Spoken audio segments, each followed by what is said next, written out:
Hola, ¿cómo están? En este video vamos a continuar estudiando el primer principio de la termodinámica. Ahora lo vamos a aplicar a lo que se denomina termoquímica, que es un área dentro de la termodinámica encargada del estudio de la transferencia de energía en forma de calor asociado a reacciones químicas, y lo podemos extender a procesos en general, ¿no? Acá tenemos un listado de algunos ejemplos de procesos o reacciones. Por ejemplo, tenemos transiciones de una fase a otra, de fusión, sería pasar de un estado sólido a líquido, de vaporización, de sublimación, de mezcla, de solución, de hidratación, ¿sí? De combustión, acá aparece la combustión. Ustedes van a estar estudiando en un trabajo práctico la combustión del naftaleno, que reacciona con oxígeno para dar dióxido de carbono y agua. Cada uno de estos procesos o reacciones químicas tiene asociado un cambio en la entalpía, ¿sí? Hay un cambio térmico asociado en términos de una variación de entalpía. Y acá aparece entalpía en termoquímica como función de estado protagónica, ya que el calor medido en condiciones de presión constante lo podemos relacionar, como vimos en videos anteriores, con la variación de entalpía.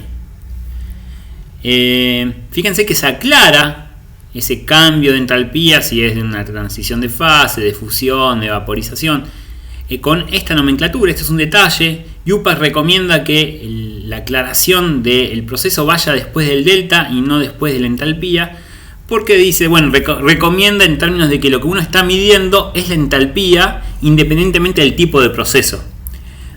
Aunque, a pesar de esta aclaración, puede que encuentren en bibliografía vieja o más antigua, ¿no? O incluso en apuntes de la cátedra, que todavía usemos esta nomenclatura, donde el proceso está después de la magnitud que estamos midiendo, que en este caso es la entalpía.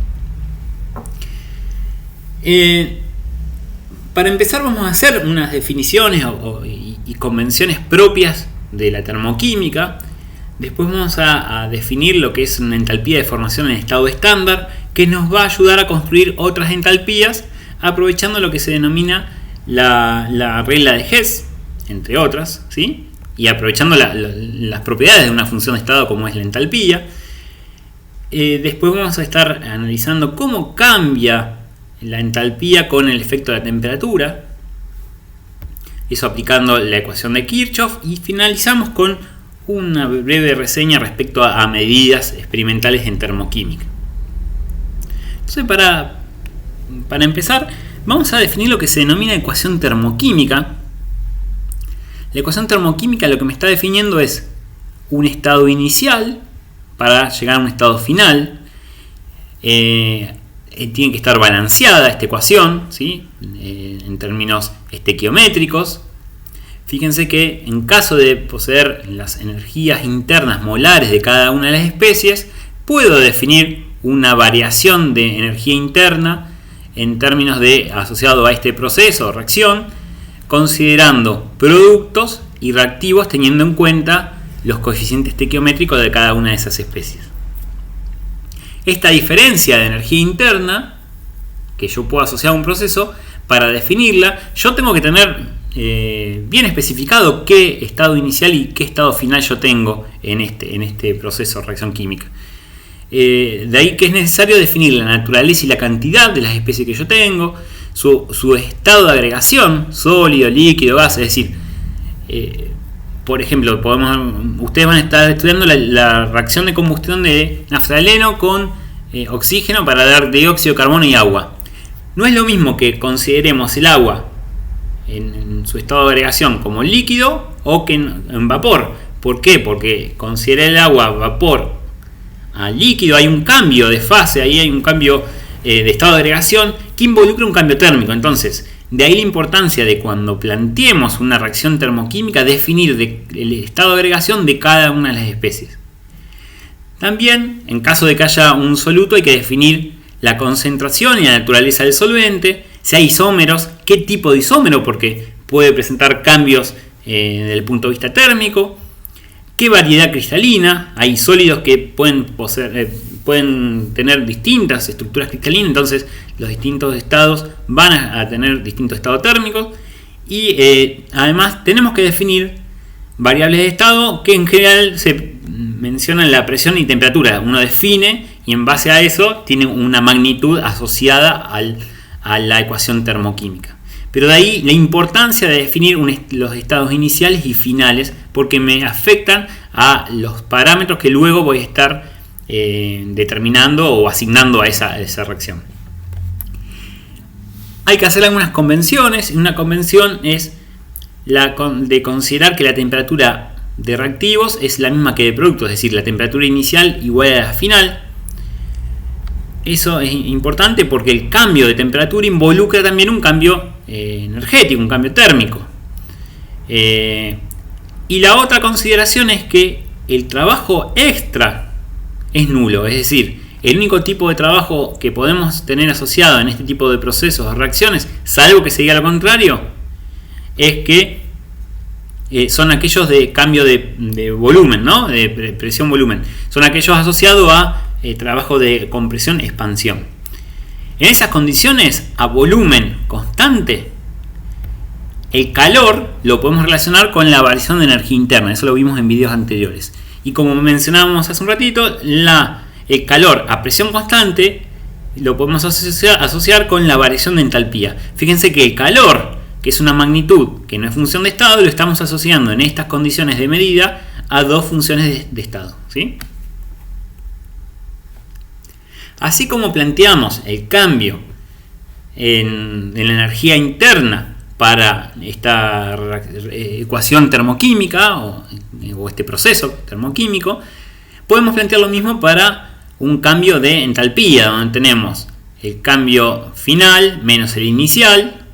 Esto asociado, teniendo en cuenta la reacción que teníamos en la filmina anterior, de forma que teníamos 4 especies. Estos serían los productos, estos serían los reactivos, teniendo en cuenta los coeficientes estequiométricos que multiplican las magnitudes molares, ¿no?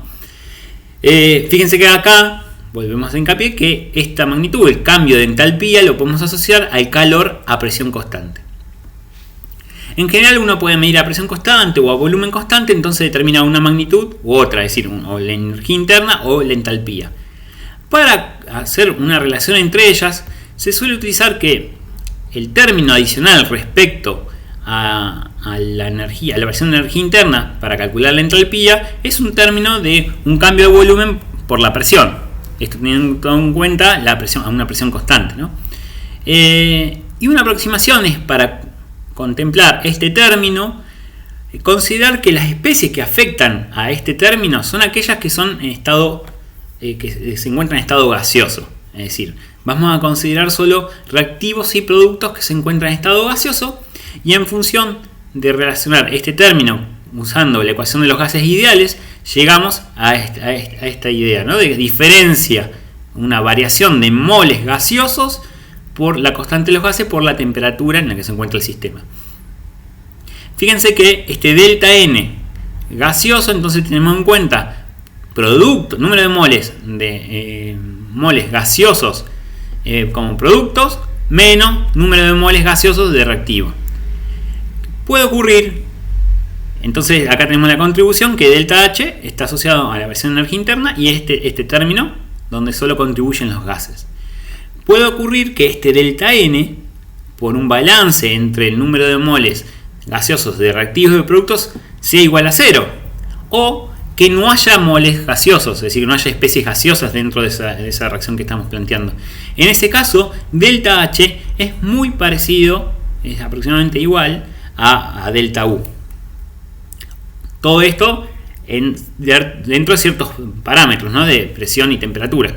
Pero si no, es una muy buena aproximación tomar delta H igual a delta U en caso de que no haya especies gaseosas. Es decir, que solo haya líquidos y sólidos como especies presentes en esa reacción. Continuando, vamos a definir algunas cuestiones. Una es el estado estándar. Lo que vamos a tener en cuenta es el estado estándar con esta definición. Es la forma estable a la presión de un bar para una determinada especie y a una temperatura determinada, ¿sí? No hay que especificar temperatura. Para una determinada temperatura la especie más estable a una presión de un bar. Antes era una atmósfera hasta el 1990, pero después se cambió a un bar. Por eso pueden que encuentren libros o referencias donde tengan una atmósfera en vez de un bar.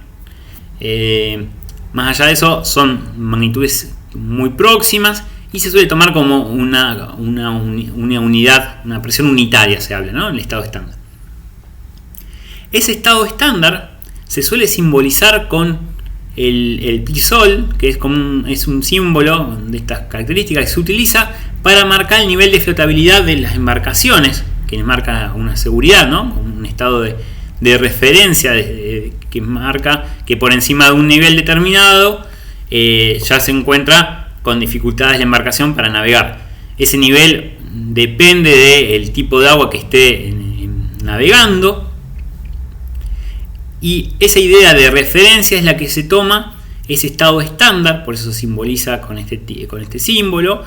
Se utiliza con algunas consideraciones más, dependiendo del estado de agregación, como estado de referencia, es decir, como un estado donde yo voy a comparar y ver, para este estado tengo una cierta magnitud y en base a eso me estoy comparando frente a ese estado estándar.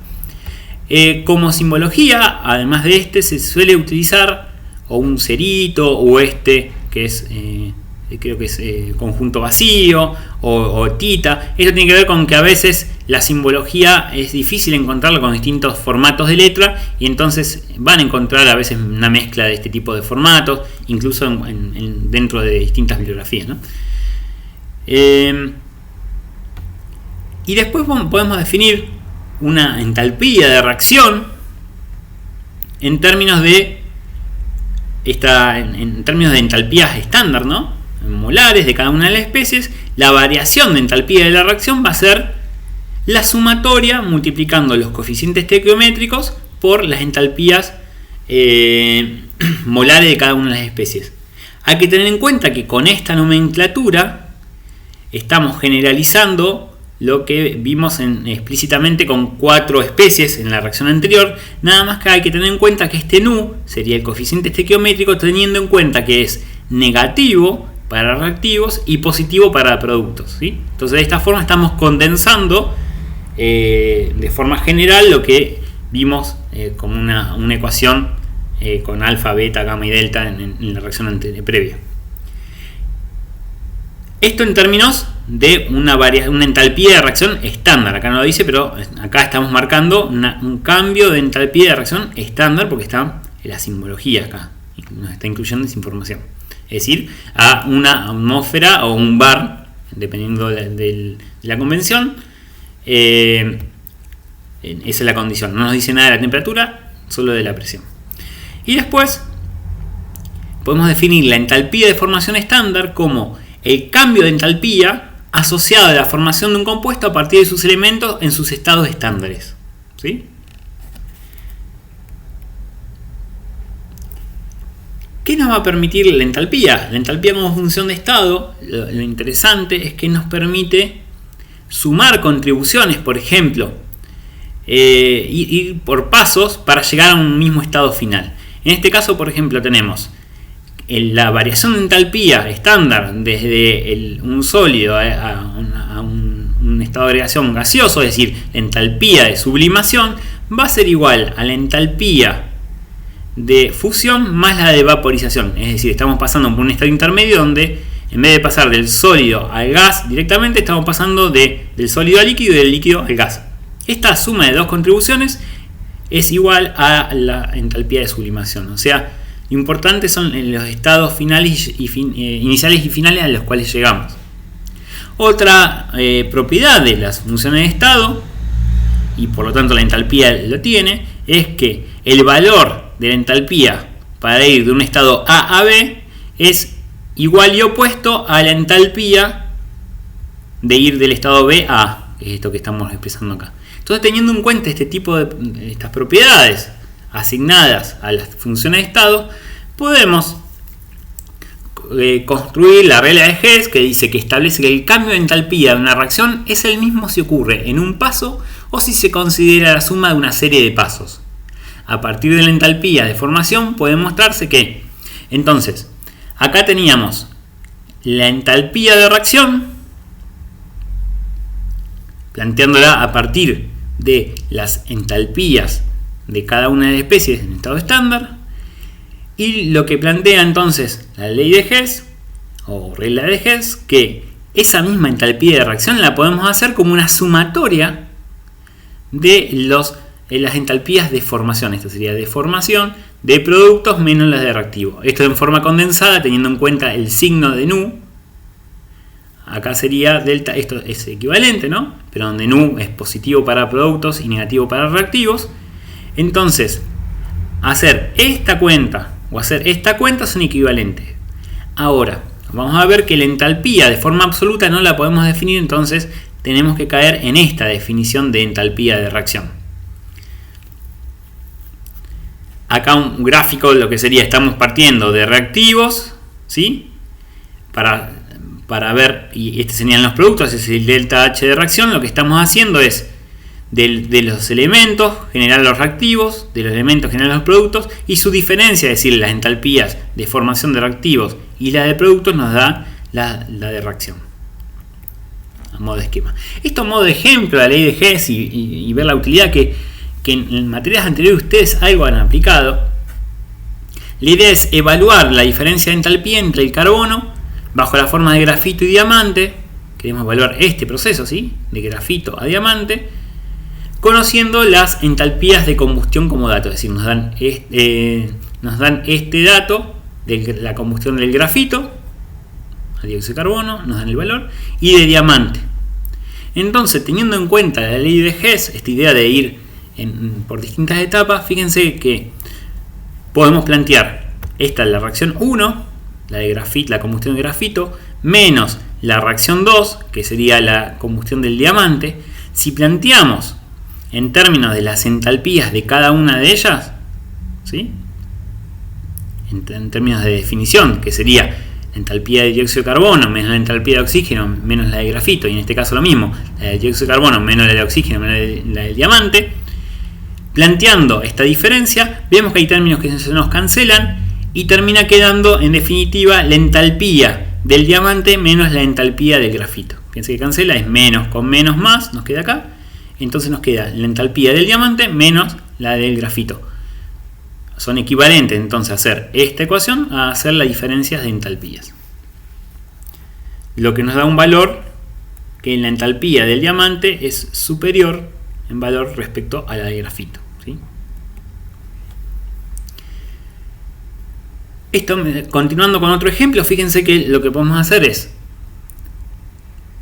tenemos que aplicar las entalpías de formación que conocemos estándares a la siguiente reacción de combustión, la del metano. De vuelta tenemos un gas que combustiona con oxígeno para dar de forma completa dióxido de carbono más agua. Entonces, si planteamos la reacción, podemos plantear que tenemos delta H de la reacción, es decir, la entalpía asociada a esta reacción, como la entalpía del dióxido de carbono menos dos veces la entalpía del agua menos la entalpía del metano menos dos veces la entalpía del oxígeno. Estamos hablando de entalpías molares, ¿no? Estándar. Fíjense acá que se omite a veces la M, se suele pasar que en biografía no lo dicen, pero la magnitud en general se reporta de forma molar, ¿no? Como tener una forma molar o por gramo se suele reportar. Entonces, teniendo en cuenta estas definiciones y que necesitamos estas magnitudes, a partir de las entalpías de formación del dióxido de carbono, que las tenemos planteadas acá, la entalpía del agua y la del metano, en términos de sus especies elementales, fíjense que tenemos grafito, oxígeno, hidrógeno, oxígeno, grafito y hidrógeno, es decir, son especies en estado elemental. Vamos a plantear esto lo tenemos como datos, las delta H de formación de cada una de estas especies, y planteando esto mismo, esta regla de Hess, de ir por distintos pasos para llegar al mismo producto, podemos plantear esto que teníamos como definición en términos de los delta H de formación de cada una de las especies. Si planteamos el delta H de formación de cada una de las especies y restamos, es decir, el delta H de formación de los productos menos el delta H de formación de los reactivos, teniendo en cuenta la estequiometría, hay una cancelación de términos y llegamos finalmente a la ecuación que queríamos llegar, ¿sí? Teniendo en cuenta la entalpía de formación. Fíjense, hay una cancelación de términos, porque lo que acá lo estamos haciendo de forma explícita, pero después uno lo hace de forma implícita. Estamos poniendo la entalpía de cada una de las especies en términos de la entalpía de formación y la entalpía de cada una de las especies de los reactivos de esa entalpía de formación. Estamos despejando las ecuaciones anteriores. Entonces, reemplazando cada una de estas entalpías en términos de estas entalpías de formación y las especies reactivas, hay una cancelación de términos y nos queda que esta entalpía de reacción queda planteada en términos de las entalpías de formación. De forma general, acá lo tenemos planteado esto que vimos ya en función de la regla de Hess. Fíjense que acá está la entalpía de formación del dióxido de carbono, la del agua, que son los productos, y la del metano. Pero no aparece la del oxígeno, que sí está en la reacción.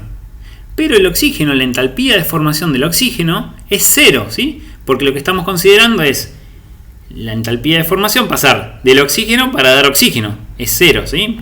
Es por definición cero. Entonces, en términos de calcular la entalpía de reacción contemplando las entalpías de formación, hacemos tomando en cuenta la estequiometría, la suma y la resta con el reactivo y nos queda directamente el valor. Este es un ejemplo de cómo se puede utilizar las entalpías de formación de las distintas especies, que suele estar tabulado en muchos libros. Los libros de físico-química básica los tienen tabulado al final o en principio del libro, los pueden conseguir en distintas bases de datos en internet. Pueden construir entalpías de reacciones que involucren otras especies, ¿sí? Van construyendo las entalpías que nos interesan. Entonces acá vamos a ver cómo afecta esto. Estamos manejando una cierta temperatura. En general las entalpías de formación se reportan para una temperatura determinada, suele ser 25 grados centígrados o 298 Kelvin. ¿Qué pasa si deseamos calcular una entalpía a otra temperatura? Experimentalmente se encuentra que ya nosotros vimos que la entalpía, la variación de entalpía respecto a la temperatura, lo podemos asociar a presión constante con la capacidad calorífica a presión constante, ¿sí? Esa capacidad que nos decía cuánta energía teníamos que entregarle al sistema en forma de calor para que el sistema aumente en una unidad de temperatura una cierta cantidad, ¿no? de sustancia. Si es molar, va a estar definido en términos molares, si es por gramo, en términos de un específico, ¿no? Pero teniendo en cuenta eso, desde esta magnitud y la capacidad calorífica, yo puedo obtener el valor de la entalpía a otra temperatura, teniendo en cuenta la capacidad calorífica. Acá lo que estamos mostrando es cómo cambia para una especie pura su capacidad calorífica. Esto es cualitativo, ¿no? Y lo que nos está mostrando es el sólido, el comportamiento de la capacidad calorífica de un sólido, que vimos que a temperatura de 0 Kelvin tiende a 0, pero después va aumentando. Y se acuerdan que aumentaba, tendía a un valor de 3R aproximadamente, si era un sólido cristalino, puro, ¿sí? Monoatómico.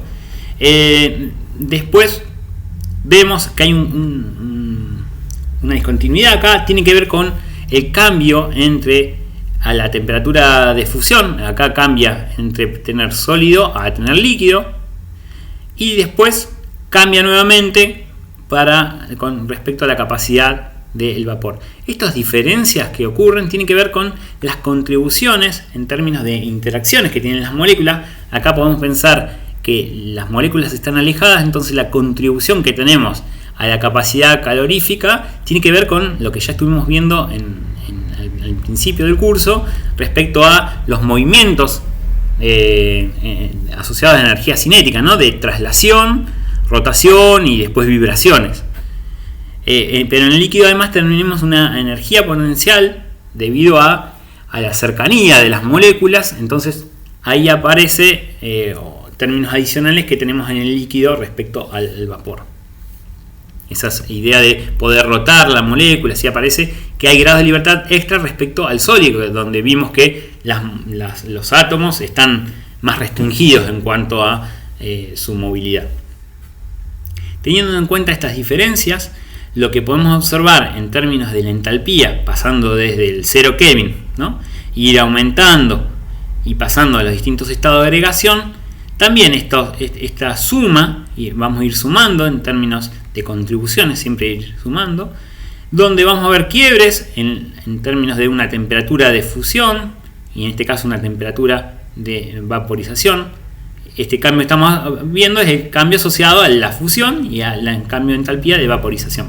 Fíjense que la temperatura queda constante en términos de esto que algo ya vimos en otras materias y algo también mencionamos con anterioridad, que en presencia de una sustancia pura, cuando hay un cambio de fase y estamos definiendo un estado, por ejemplo estamos definiendo la presión, estamos definiendo una variable que es la presión, no puede variar la temperatura. Entonces observamos que cuando está en equilibrio el líquido con el sólido, la temperatura permanece constante, y lo mismo ocurre cuando está en equilibrio el líquido con el vapor. ¿Sí? Si están esas dos fases presentes en el sistema, la temperatura no puede variar libremente si está la presión constante. Entonces acá lo que estamos viendo es el cambio asociado a temperaturas fijas, ¿no? Entonces, teniendo en cuenta esto, tenemos esta suma de contribuciones asociada a las capacidades caloríficas de cada una de los estados de agregación, y lo que vemos es que cuando llega a temperatura de 0 Kelvin, la entalpía tiene una entalpía cero, ¿sí? Sería esta, acá aparece una constante que lo podemos relacionar con esa entalpía cero, en el punto cuando tengo 0 Kelvin, ¿sí? Se manifiesta cuando yo cancelo este término, que hay que aclarar que no se puede evaluar experimentalmente. De ahí la necesidad de establecer diferencias de entalpía y que no podamos determinar la entalpía de forma absoluta, porque no podemos determinar esa entalpía cero, ¿sí? Entonces siempre estamos tomando un valor de referencia, que lo vamos a tomar como nuestra referencia, es decir, estamos midiendo siempre diferencias respecto a ese punto, ¿sí? Entonces, continuando con esta idea de cómo afecta la temperatura la entalpía, fíjense que la forma en que va a afectar la entalpía la temperatura va a depender de la forma de la capacidad calorífica, de qué forma tenga, qué función tenga respecto a la temperatura. De forma general, la capacidad calorífica la podemos relacionar con ecuaciones de este tipo, ¿sí? Polinomios, donde fíjense que lo podemos presentar como una suma de términos. En este caso está dividiendo el término cuadrático, pero en este caso está multiplicando. Son ecuaciones generales que se pueden ajustar experimentalmente, incluso pueden encontrar tablas donde tablas termodinámicas, incluso en internet buscando, van a encontrarle estos parámetros asociados en estos polinomios, ¿no? Las formas de estos polinomios con las constantes para distintas especies. Eso en general se usa mucho en ingeniería.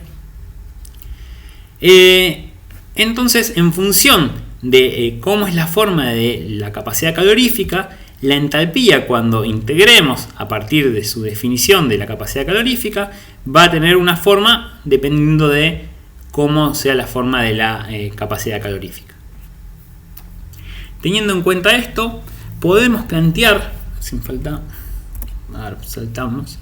Teniendo en cuenta esto, podemos pensar en pasar desde un estado acá marcado como 1, ¿sí? Una temperatura T, cuando tengo una sustancia A, para pasar a una sustancia B que está a otra temperatura. Entonces nos interesa eso, medir cuál es el cambio de entalpía en ese proceso, pasar de 1 a 2. Y eso lo podemos pensar en términos de dos caminos.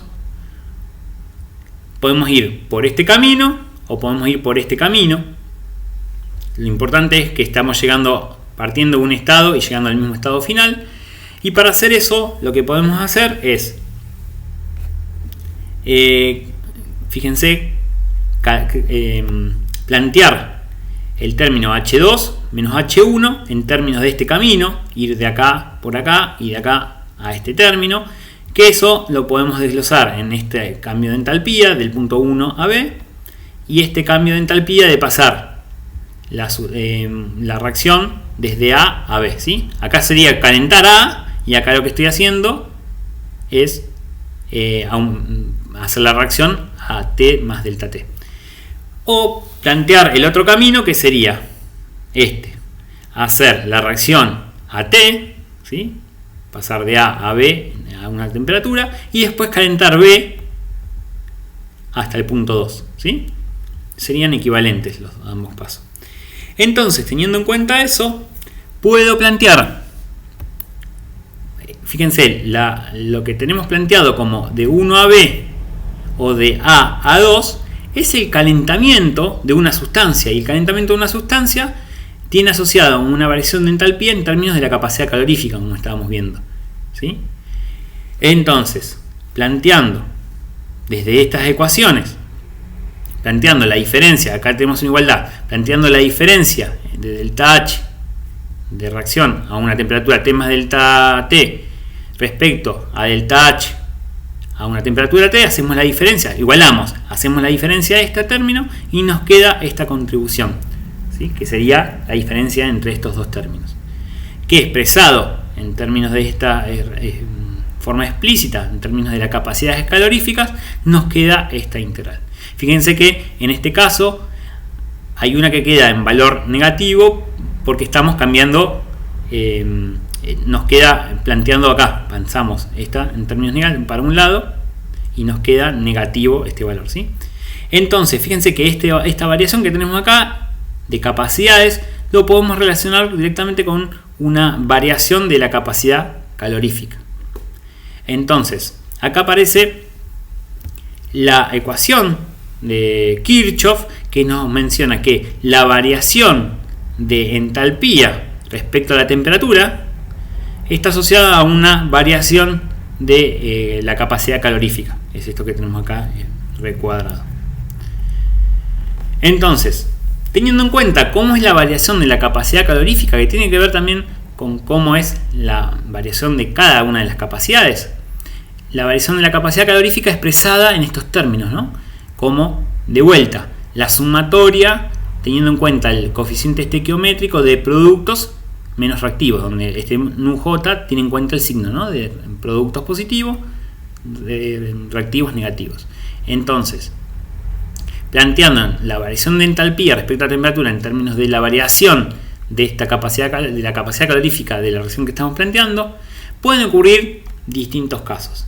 En el caso que delta Cp sea igual a 0, la entalpía de la reacción no depende de la temperatura. O sea, ¿qué nos está marcando eso? Si esto va de 0, la entalpía no depende de T, ¿sí? Esto es cuando derivo respecto a T, si es nulo, quiere decir que delta H es constante respecto a T. Ese sería el primer caso. Otro caso sería que delta Cp sea distinto de 0, es decir, no sea nula, pero independiente de T, es decir, que sea una constante. Entonces, si es una constante independiente de T, cuando integramos esta ecuación nos queda que delta H es igual a delta H0, ¿sí? Más delta Cpt. Esto tiene que ver con una variación de entalpía a una temperatura. Yo puedo definir también un cambio de temperatura, en vez de hacerlo entre T0 y T, lo podría estar haciendo integrando entre T1 y T2, ¿no? Entonces eso sería delta H a T1, por ejemplo. Y un tercer caso, donde delta Cp es distinto de 0, que era igual que antes, pero ahora depende de la temperatura. Y al depender de la temperatura puede tener distintas funciones, de distinta dependencia. Una forma general puede ser esta, ¿sí? Como vimos antes para la capacidad calorífica de una especie, puede tener esta forma, y que integrada la ecuación nos lleva a este tipo de polinomio, ¿no? Estamos integrando esta ecuación, ¿sí? A partir de esta relación, cuando la integramos, delta H tiene esta forma, ¿sí? Estamos integrando cada uno de los términos, el término que era constante acompaña a T y nos aparece un delta H0. Acá estamos integrando de vuelta, teniendo en cuenta a T inicial 0. Fíjense que acá lo menciona, delta H0 es a T igual 0, que es una constante de integración, ¿no? Y teniendo en cuenta entonces la ecuación de Kirchhoff, podemos hacer una breve aplicación. Por ejemplo, la entalpía de formación estándar del agua gaseosa es a 298 Kelvin, menos 241,82, ¿sí? Dice, estime su valor a 100 grados centígrados a partir de los siguientes datos de capacidades caloríficas a presión constante. Entonces, nos está dando el delta H de formación a una temperatura, 298 Kelvin. Nos interesa conocer la 100 grados centígrados o 373 Kelvin. Entonces, teniendo en cuenta eso, queremos ver cómo cambia la entalpía y lo vamos a tener que hacer asociado a las capacidades caloríficas de cada una de las especies, que van a contribuir a un delta Cp en términos de sus coeficientes estequiométricos. Si planteamos la entalpía de formación del agua gaseosa, si volvemos para atrás unas filminas, vamos a ver que la entalpía de formación del agua la podemos plantear en estos términos, en términos del hidrógeno y un medio de oxígeno, ¿no? Para dar un mol de agua. En ese caso agua líquida, pero podemos plantear para el agua gaseosa en el mismo término. Entonces, teniendo en cuenta eso, el delta Cp para el agua gaseosa va a tener esta forma, es decir, vamos a tener el Cp del agua como producto menos Cp del hidrógeno menos un medio de Cp del oxígeno, que es esto que tenemos acá. Esto nos da menos 9,95. Fíjense que siempre es importante establecer las unidades. Acá aparecen dividiendo la magnitud y por eso de esta forma aparece adimensional. Pero siempre es importante establecer las unidades. Fíjense que las unidades de la capacidad calorífica son en unidades de energía sobre unidad mol sobre Kelvin, ¿no? Hay una temperatura. Esa es la diferencia respecto a la entalpía o la energía libre de Gibbs o la energía interna. Aparece una temperatura que está en el denominador, ¿sí? En las unidades de la capacidad calorífica. Entonces, teniendo en cuenta la variación de la capacidad calorífica, podemos, en términos de la ecuación de Kirchhoff, plantear la integral, pero fíjense lo que dice. Suponga que las capacidades caloríficas no varían con la temperatura. En ese caso, nos da la posibilidad de integrar y sacar delta Cp como si fuese una constante e integrar. Sería, en los casos que vimos, el tipo caso 2, ¿sí? Donde es delta Cp no es nulo, pero es independiente de la temperatura.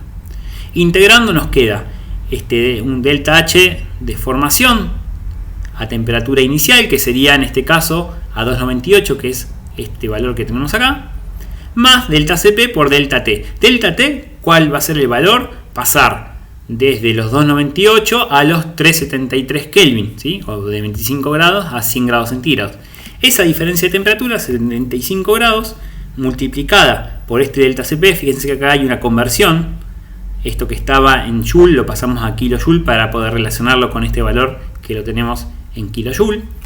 Entonces, de esa forma estamos sumando este valor en kilojoule, esto en kilojoule, nos da un delta H de formación a 373 de esta magnitud. Entonces, para repasar, partimos de un delta H de formación a 298 y con la ayuda de la capacidad calorífica, en considerando que son constantes, pudimos calcular el delta H de formación a 373. Para finalizar, brevemente, ¿cómo vamos a medir en termoquímica? Nosotros vamos a trabajar en el trabajo práctico con un calorímetro que se denomina, tenemos el calorímetro, donde se sumerge una bomba denominada bomba de Mahler, donde va a ocurrir la reacción. La bomba de Mahler, que es donde ocurre la reacción, permanece a volumen constante, por eso la reacción va a ser a volumen constante, y lo vamos a poder relacionar un cambio de temperatura que ocurre en el calorímetro. Ese calorímetro tiene una constante del calorímetro que depende de la cantidad de agua y los materiales que lo constituyen. Vamos a relacionar el aumento de temperatura con una variación de energía interna de la reacción que estamos estudiando.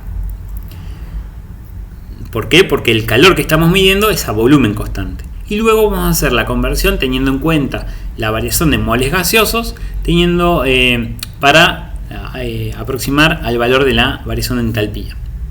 Otra forma de hacer lo mismo pero a presión constante es utilizar un dispositivo de este tipo, se suele usar en reacciones del tipo gaseosa, donde esto también va sumergido en un calorímetro, pero estamos en vez de trabajando a volumen constante, a presión constante, y entonces obtenemos a partir del cambio de temperatura la variación de entalpía.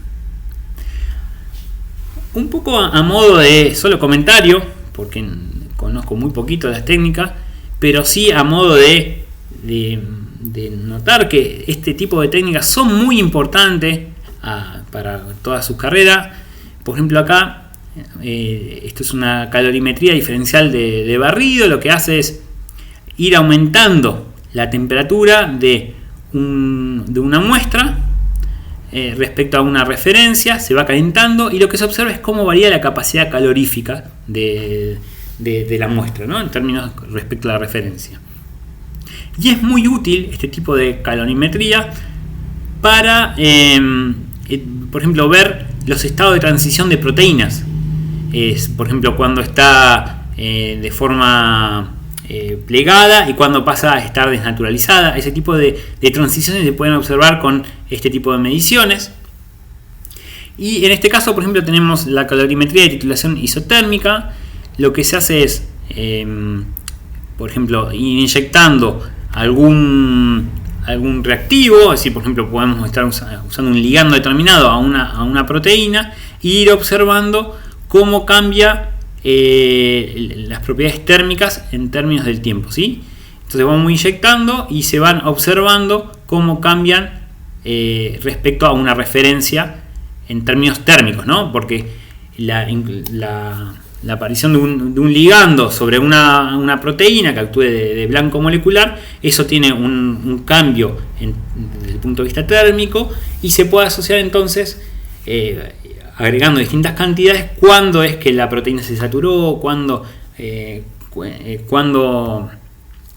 qué tipo de actividad tiene, con qué concentración del ligando llega a interactuar con la proteína. Hay un montón de cosas que se pueden sacar, incluso hay como modelos se pueden sacar datos de entropía, hay bastante cosas que yo no manejo, pero sí me parecía interesante mostrarles que desde el punto de vista cuestiones básicas que se usan en termoquímica, luego después pueden ser aplicadas con algunas modificaciones desde el punto de vista experimental para sacar información muy valiosa que hoy en día es necesaria para un montón de campos de las carreras que ustedes están estudiando.